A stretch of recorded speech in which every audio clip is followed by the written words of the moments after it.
اس نے کہا کہ میں حضرت سلیمان علیہ السلام کی طرف ایک تحفہ بھیجتی ہوں، اگر انہوں نے قبول کر لیا تو وہ بادشاہ ہے، میں اس سے جنگ کروں گی، لیکن اگر انہوں نے تحفہ قبول نہ کیا تو میں اس کی پیروی کروں گی کیونکہ وہ نبی ہیں۔ ہدہد یہ ساری گفتگو سن رہا تھا، اس نے آ کر حضرت سلیمان علیہ السلام کو ساری بات بتا دی۔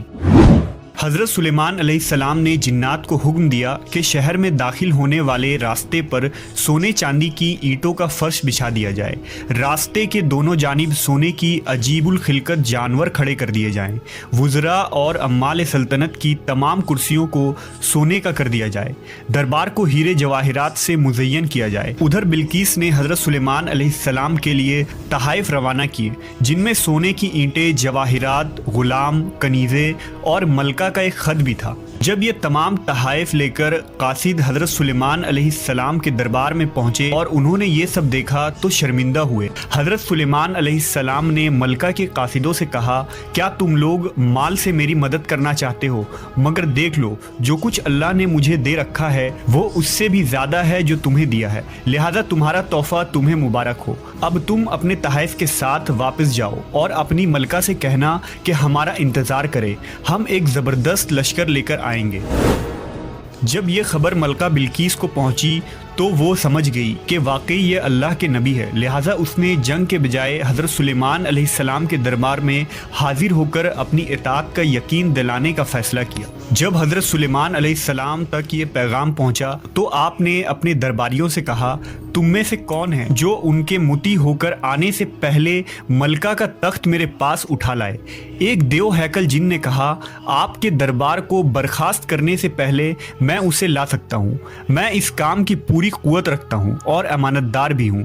پھر ایک اور شخص جس کے پاس کتاب کا علم تھا، اس نے کہا، میں یہ تخت آپ کو آپ کے پلک جھپکنے سے قبل ہی لا دوں گا۔ پھر حضرت سلیمان علیہ السلام نے اس تخت کو اپنے پاس رکھا ہوا دیکھا تو پکار اٹھے، یہ میرے پروردگار کا فضل ہے تاکہ وہ مجھے آزمائے کہ میں شکر کرتا ہوں یا ناشکری، اور جو شکر کرتا ہے تو اس کا شکر اس کے اپنے ہی لیے مفید ہے، اور اگر کوئی ناشکری کرے تو میرا پروردگار بے نیاز ہے اور اپنی ذات میں بزرگ و برتر ہے۔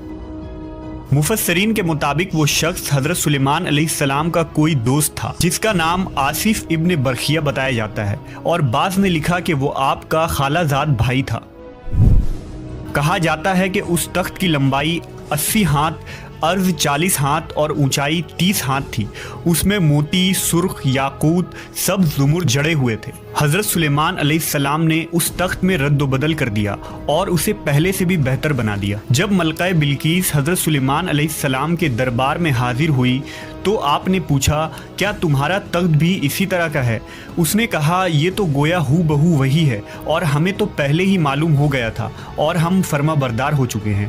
بلقیس کے آنے سے پہلے حضرت سلیمان علیہ السلام نے ایسی عمارت بنانے کا حکم دیا جس کا فرش شیشے کا ہو، نیچے پانی جاری ہو، پانی میں مچھلیاں اور دوسرے آبی جانور ہو۔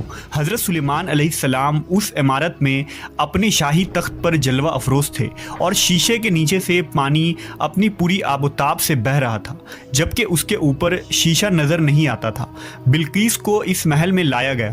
جب اس نے فرش کو دیکھا تو سمجھی کہ یہ پانی کا ایک حوض ہے، لہذا اپنی پنڈلیا سے کپڑا اٹھا لیا۔ سلیمان علیہ السلام نے کہا، یہ تو شیشے کا چکنا فرش ہے۔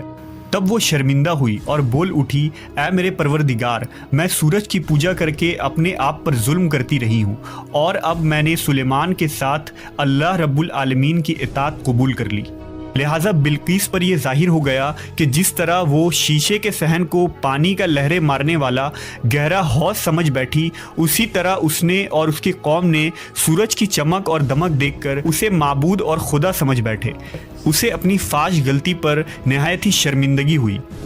بعض مورخین نے لکھا کہ اس واقعے کے بعد ملکہ سبا مسلمان ہو گئی اور حضرت سلیمان علیہ السلام کے نکاح میں آ گئی، جبکہ بعض نے لکھا کہ آپ نے بلقیس کو یمن واپس بھیج دیا اور اس کے لیے وہاں 3 بڑے محل تعمیر کروائے۔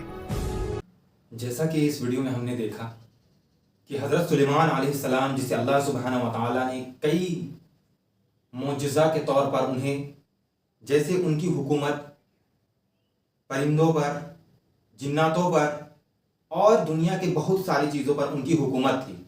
وہ جنات، جن پرندے اور اللہ کی انیہ مخلوق کی بھاشا بھی جانتے تھے، ان کے لینگویج بھی جانتے تھے، اور ان کا حکومت ہواؤں پر بھی تھا۔ اور سب سے بڑی چیز کی اس ویڈیو میں یہ دکھایا گیا اور بتایا گیا کہ جیسے کسی کو ہدایت کے لیے یا کسی کو کچھ میسج دینے کے لیے کچھ طریقے بھی اختیار کرنے چاہیے۔ ہدایت تو بے شک اللہ سبحانہ و تعالیٰ دیتا ہے، کوئی بھی انسان کسی کو ہدایت نہیں دے سکتا ہے۔ اللہ سبحانہ و تعالیٰ نے دنیا میں کم و بیش 18,000 مخلوق کو پیدا کیا، اور انسان اور جنات کے علاوہ سبھی اللہ کے فرما بردار ہیں۔ انسان اور جنات کو اللہ سبحانہ و تعالیٰ نے اپنی عبادت کے لیے پیدا کیا، اور اصل میں دنیا میں ان کے امتحان کی جگہ ہے، ان کی آزمائش کی جگہ ہے، کیونکہ جنت ایک مومن جو اللہ کے حکم اور حضور صلی اللہ علیہ وسلم کے طریقے کو جو مانے گا، اور اللہ سبحانہ و تعالیٰ جسے چاہے اسے جنت دے سکتے ہیں۔ تو دنیا میں ہی ہمیں جنت کمانی ہے۔ آپ کو یہ ویڈیو کیسا لگا ہمیں کمنٹ کر کے ضرور بتائیں، اور اس ویڈیو کو لائک ضرور کریں، اور اگر آپ اس چینل پر نئے ہیں تو اس چینل کو سبسکرائب کریں۔ تو پھر ملتے ہیں ایک نئے ویڈیو میں، تب تک کے لیے اللہ حافظ۔